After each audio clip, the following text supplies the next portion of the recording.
साक्षी, congratulations, मैंने सुना है तुम एसडीएम बन गई। अच्छा, तो तुम्हें पता चल ही गया कि मैं एसडीएम बन गई हूँ। वैसे तुम क्यों मिलने आए हो मुझसे? अच्छा, तो तुम मुझसे जॉब मांगने आए हो। साक्षी, तुम कैसी बातें कर रही हो? एक सेकेंड, तुम्हें ना एम्बैरेस फील करने की कोई जरूरत नहीं है। आई नो, तुम कॉलेज में भी गरीब थे और तुम अब भी गरीब हो। और जैसे कि मैं एसडीएम बन चुकी हूँ तो मैं तुम्हें नौकरी दे सकती हूँ, पर दुख की बात पता है क्या है? कोई वैकेंसी खाली नहीं है मेरे ऑफिस में। और हाँ, एक वैकेंसी है मेरे ऑफिस में, पियोन की। तो तुम्हें कोई दिक्कत तो नहीं होगी ना पियोन की नौकरी करने में? और हनी, ऐसे छोटे लोग ना ऐसे छोटे काम कर लेते हैं आराम से, इनको कोई दिक्कत नहीं होती है। अच्छा साक्षी, वो ये जिसके बारे में तू बता रही थी कि तेरे पीछे एक लड़का डोलता है फटीचर सा, कि तू हाँ कर दे उसके लिए। अच्छा, ये वही है। वैसे तो आज तूने अच्छे कपड़े पहन रखे हैं, देखा जाए तो सूट वूट में तन है। वैसे एक बात बताऊं, मैं तुम्हें कॉलेज में भी भाव नहीं देती थी और मैं तुम्हें अब भी भाव नहीं दूंगी। लेकिन मैं तुम पे एक फेवर कर सकती हूँ, मैं तुम्हें ना वो पियोन की नौकरी दिलवा सकती हूँ, अगर तुम करना चाहो तो। और हाँ, मैं तुम्हें एक बात बताऊं, आज हमारे घर पे डिनर पे कौन आने वाला है? यहाँ के आईएएस ऑफिसर। तूने तो कभी उन्हें देखा नहीं होगा, ना कभी उनका नाम सुना होगा, लेकिन कोई बात नहीं, तेरी ये ख्वाहिश भी हम पूरी कर देंगे। आज आज शाम को वो आने वाले हमारे घर पे, तो तू मिल लियो उनसे। तू यहाँ पे आधा घंटा रुक जा, वो ना आने ही वाले होंगे। मैं तेरा एज अ पियोन ना उनसे इंट्रोडक्शन करा दूंगी। ठीक है साक्षी, जैसा तुम्हें ठीक लगे। वैसे जब तक सर नहीं आ रहे ना, तू एक काम कर, तू मेरे साथ मेरे घर चल। अरे नहीं नहीं, घर कैसे जा सकता है तू? मैं एक काम करती हूँ, मैं ना तुझे अपने लग्जूरियस घर की फोटोज दिखाती हूँ।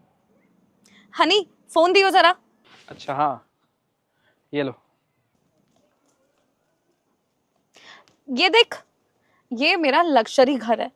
और ये देख, ये जो डाइनिंग टेबल है ना, पूरे 5 लाख की है। और ये सोफे, ये तो पूरे 30 लाख के हैं। वैसे तूने अपने सारे जीवन में भी इतने पैसे नहीं देखे होंगे ना? अरे साक्षी, तू अपनी रिंग भी तो दिखा जो तूने इम्पोर्ट कराई थी, वो भी दिखा ना। एक गरीब आदमी कहाँ से इतनी महंगी चीजें देखी होंगी इसने, दिखा ना। हाँ हनी, अभी बताती हूँ मैं इसको। ये रिंग देख रहा है? ये डायमंड की रिंग है। और तुझे पता है, ये डायमंड भी ना यहाँ का नहीं है, ये मैंने मिडल ईस्ट से इंपोर्ट करवाया है। वैसे तूने तो कभी इन चीजों का नाम भी नहीं सुना होगा ना? वैसे प्रिंस, मैं ना तेरे लिए बहुत बुरा फील करती हूँ। अगर तू भी हमारी तरह अमीर होता तो शायद ये लग्जरी लाइफ जी रहा होता और बहुत मजे आ रहे होते ना तेरे भी जिंदगी में। नहीं साक्षी, मेरे पास जितना है ना, मैं उतने में खुश हूँ। पर पता है दुख किस बात का है? कि तुम कॉलेज में भी ऐसी थी और अब भी ऐसी हो। तुम्हारे लिए पैसा जब भी इतना ही जरूरी था और आज भी इतना जरूरी है। लेकिन तुम्हें एक चीज़ समझनी चाहिए, पैसे से ऊपर इंसानियत होती है और इंसान का बिहेवियर होता है। अबे ओ, फालतू में ना मेरी बीवी से जुबान लड़ाने की जरूरत नहीं है, निकल यहाँ से, बदतमीज। अगर मैं यहाँ से चला गया ना, तो हो सकता है आप लोगों को पछताना पड़े। क्या कहा तूने? पछताना पड़ेगा? अरे हम क्यों पछताएंगे, पछताएगा तो तू। चलिए सर। अबे सर, अबे तुझे महंगा सा आदमी कहाँ से सर लग रहा है? एक्सक्यूज मी, ये आप क्या कह रहे हैं? आपको पता नहीं कौन है इस शहर के नए IAS officer, mister Prince Khari? I am sorry Prince. Sir I am really very sorry. मुझे नहीं पता था कि आप ही हैं इस शहर के IAS Prince Khari. I am really very sorry. अगर मुझे पता होता ना तो मैं आपके साथ ऐसा बिहेव कभी भी नहीं करती। आप हमारे साथ घर चलिए, घर पे ना डिनर रेडी है, आप एक बार चलिए तो सही। अच्छा, अभी तो आप दोनों मेरी इतनी बेइज्जती कर रहे थे, मुझे इतना नीचा दिखा रहे थे, अब अचानक से क्या हो गया? आपके तो तेवर ही बदल गए।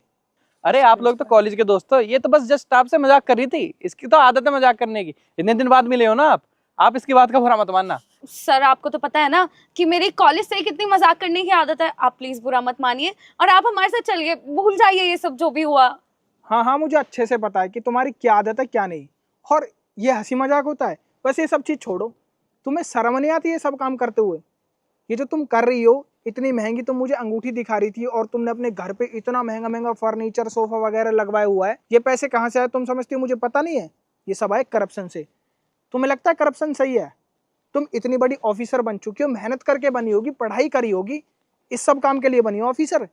तुम मुझे एक छोटी सी बात बताओ, कोई भी इंसान एक सपना लेकर ऑफिसर बनता है, वो क्यों बनता है?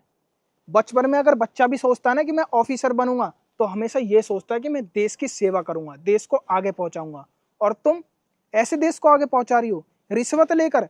अरे कितने दिन रिश्वत से तुम रह लोगी? कल को पता लग गया किसी भी बड़े ऑफिसर को कि तुम रिश्वत लेती हो, जैसे मुझे पता चल गया, तो तुम्हारी नौकरी तो जानी है। इससे अच्छा मेहनत से काम करो, अच्छे से काम करो। अगर तुम लोगों का कल्याण करोगी ना, तो लोगों की दुआएं भी तुम्हें लगेंगी, तुम आगे जीवन में अपना भी तरक्की कर लोगी, तुम्हें ये सब काम करने की जरूरत ही नहीं पड़ेगी। लेकिन तुम तो सोचती हो कि हाँ भाई महंगा महंगा फर्नीचर होना चाहिए घर में, महंगी महंगी तुम्हारे हाथ में अंगूठी होनी चाहिए, महंगा तुम्हारे पास आईफोन होना चाहिए, तभी तुम्हारी तरक्की है। तरक्की कभी इन चीज़ों से नहीं होती, तरक्की होती है इंसान के किरदार से। और इंसान का किरदार जब बनता है जब वो हमेशा अच्छे काम करता है। और मुझे नहीं लगता तुम ऑफिसर बनने के बाद कोई अच्छा काम कर भी रही होगी। और मुझे तो ये लगता है तुम ऑफिसर भी इसलिए बनी होगी ताकि तुम ये 2 नंबर के काम कर सको और 2 नंबर की कमाई कर सको, है ना? यही बात है ना? चल छोड़ो, तुमसे क्या बोलूं मैं खुद ही पता है मुझे तुम क्यों बनी ऑफिसर क्यों नहीं, लेकिन तुम्हें अपनी आदत बदलनी पड़ेगी। आई एम सॉरी सर, आपको तो पता ही है ना कि सिस्टम कितना खराब हो चुका है। सब रिश्वत लेते हैं, इसलिए हमें भी रिश्वत लेनी पड़ती है। बट आई प्रॉमिस मैं आगे से किसी से कोई रिश्वत नहीं लूंगी। क्या कहा तुमने? पूरा सिस्टम ही ऐसा है? मतलब कमी खुद में, रिश्वत खुद ले रही हो और दोष दे रही हो सिस्टम को। एक बात बताओ, तुम भी तो सिस्टम का हिस्सा हो। अगर तुम अच्छे से काम करोगी तो तुम भी तो एक एग्जाम्पल सेट करोगी औरों के लिए कि देखो साक्षी कितने अच्छे से ईमानदारी से काम करती है, तो हमें भी करना चाहिए। लेकिन नहीं, तुम्हें तो एग्जाम्पल भी बुरा सेट करना है ताकि और लोग भी तुम्हारी तरह रिश्वत ले। वैसे तुम्हें ना इस चीज की सजा तो मिल के रहेगी, तुम्हें जेल जाना पड़ेगा। Jail jail? जेल, हाँ, लेकिन ये सजा भी तुम्हारे लिए छोटी होगी क्योंकि जो जो तुमने कारनामे कर रखे हैं ना, उतने कारनामे उतना रिश्वतखोर पूरे सिस्टम में कोई और नहीं है। और तुम क्या सोच रही हो कि मैं तुम्हारे घर पे डिनर करने आया था?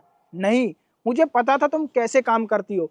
तुम्हारे जितना सिस्टम में कोई करप्ट ऑफिसर नहीं है, तो मैं तुम्हें वार्निंग देने आया था। लेकिन तुमने तो मुझे ही नीचा दिखा दिया। अरे तुम्हारी नजर में तो सिर्फ वही अच्छा इंसान है जो ज्यादा पैसे कमा पाता है, और तुम्हें यह भी मतलब नहीं वो पैसे कमा कैसे रहा है, चाहे वो 2 नंबर से कमाए या किसी का मर्डर करके कमाए या कैसे भी कमाए। तुम्हारे लिए तो सिर्फ पैसे आने चाहिए। लेकिन मैं ऐसा नहीं हूँ, मैं गरीबी में जिंदगी काट लूंगा लेकिन कभी 2 नंबरी काम नहीं करूंगा तुम्हारी तरह। क्योंकि मेरे लिए ना अमीर इंसान वो नहीं होता जिसके पास पैसा होता है, मेरे लिए अमीर इंसान वो होता है जिसका किरदार साफ होता है। और हाँ, आप इसके हस्बैंड हो ना, अगर आपको मैंने लिस्ट दिखा दी ना कि कितनी करप्ट है, तो आपकी भी आंखें फटी की फटी रह जाएंगी। वैसे मुझे लगता है आप इसके हस्बैंड हो, तो पक्का आपका भी हाथ होगा ये सब करवाने में, क्योंकि आपको भी तो अच्छा लगता है ऐसा पैसा आना, इतनी बड़ी गाड़ी होना, इतना अच्छा घर होना, इतने महंगे महंगे चीजें होना, तो आप भी पक्का इसका साथ देते हो। और इसके साथ साथ तुम्हें भी सजा जरूर मिलेगी, तुम भी जेल जाओगे। अरे सर मुझे माफ़ कर दो, मुझे नहीं पता था कि आप मिस्टर खारी हो। मुझे क्या इसे भी नहीं पता था कि आप मिस्टर खारी हो। वो तो सर हमसे गलती हो गई सर, बस हमें माफ़ कर दीजिए। आगे से हम कभी ऐसा नहीं करेंगे। I am so sorry sir, आप प्लीज एक लास्ट चांस दे के देखिए, आगे से कभी भी हम ऐसा कुछ भी नहीं करेंगे। आप प्लीज प्लीज माफ कर दीजिए हमें। नहीं, तुम लोगों को सजा तो मिलेगी, क्योंकि जो तुमने काम करा है ना वो सिर्फ काम नहीं, वो पाप है। तुम्हारे पास जो पैसे आते हैं ना वो आम जनता के। अरे आम जनता टैक्स भरती है, जब तुम्हारी सैलरी आती है और तुम उसमें भी खुश नहीं हो। तुम लोगों ने आम जनता से पैसे निकाले होंगे उनका खून चूस चूस कर। क्या ये अच्छी बात है? तो अगर तुम्हें सजा नहीं मिली ना तो और लोग तुमसे और भी ज्यादा प्रेरित होंगे और भी ज्यादा ये चीजें करेंगे। मैं बिल्कुल नहीं चाहता, क्योंकि जिस दिन मैं एक IAS ऑफिसर बना था मैंने कसम खा ली थी कि मरते दम तक मैं अपने देश की सेवा करूंगा और इस देश की सेवा में कोई कसर नहीं छोड़ूंगा। और मैं नहीं चाहता मेरे काम के बीच में तुम जैसे करप्ट ऑफिसर आए। तो मैं ये मेक श्योर करूंगा कि तुम जैसे ऑफिसर सिस्टम में हो ही ना। तो मैं तुम्हें अभी कह के जाता हूं, तुम्हारी नौकरी जाएगी और तुम जेल में भी जाओगे। चलो विशेष,